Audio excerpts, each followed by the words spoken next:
So, what stupid thing happened to you today? I stumbled on one of the concrete steps that led up to my apartment as my boyfriend's question echoed off the stairwell walls from the loudspeaker on my phone. A flush of irritation made itself known in my cheeks, even though George's tone was teasing. "Nothing," I replied defensively as I continued climbing, trying not to sound out of breath.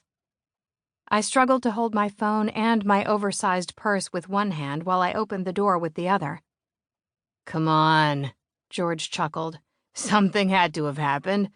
It's been almost a week since the last one, so that's like a record. "The sandwich doesn't count," I huffed, dumping my bag onto my small dining table, which doubled as my office desk. Eating something that makes you nauseated to please a client counts. So, okay, maybe I ate several salmon and cucumber sandwiches at a client meeting, even though the slippery, slimy texture of the salmon made me want to vomit. "Please don't take me back there," I gagged, but the sound softened into a sigh of pleasure as I kicked off my high heels and flattened the arches of my feet onto my cool hardwood floors. You're telling me you've gone a full week without something ridiculous happening? Perhaps I was merely exhausted and low on a sense of humor, but sometimes it seemed like George only stuck around because he found me entertaining, and not in a good way. Biting back hurt feelings, I wondered if my defensiveness was less about feeling tired and more about the fact that something stupid had happened to me today. "Fine," I cringed. "About 30 minutes ago, I was on the subway and I saw this guy standing across from me who was super familiar and he kept looking over at me." Right. The mortifying moment was doubly awkward as I relived it. I squeezed my eyes closed against the memory, gritting my teeth. "Well, have you ever bumped into someone who you know, but you can't place them or remember their name?" Yeah, that's the worst. "Exactly. I'm thinking, oh God, I know this guy. It's probably from college, but for the life of me, I can't remember his name. When he looks at me again, kind of squinting, I'm thinking, Jesus, he knows me and he thinks I'm so rude for not saying hello. So I just cover my ass and blurt out, 'Aren't you going to say hello? It's been forever. It's great to see you again.'" And? I buried my face in my hands, just moving my fingers from my mouth so George could hear my reply. He looked at me like I was crazy and said, "I'm sorry, we've never met before. I have no idea who you are."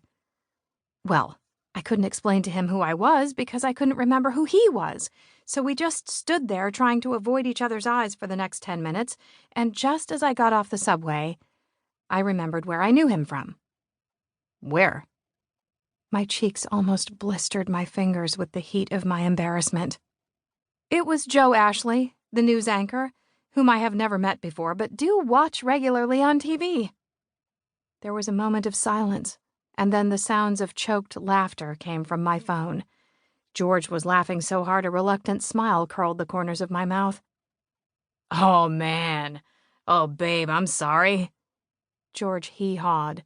I don't mean to, but that's hilarious. "I aim to entertain," I said dryly, switching on my coffee machine. Only you, he snorted. These things only happen to you. It certainly felt that way sometimes. I attempted to change the subject back to the reason I'd called him. "Are we still on for dinner tomorrow night?" Yeah. But I was thinking you could come here and I could cook." A romantic dinner at his place?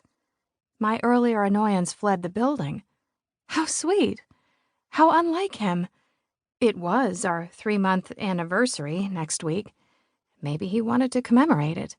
I grinned, my mood lifting. "That sounds great. What time? Should I bring anything?" 6:30. And just yourself." 6:30 was early for dinner. Why so early? I frowned. "I don't know if I'll have finished work by then." George snorted again. Babe, you're not a heart surgeon. You plan parties, for Pete's sake. I'm pretty sure if I can be here by 6:30, you can.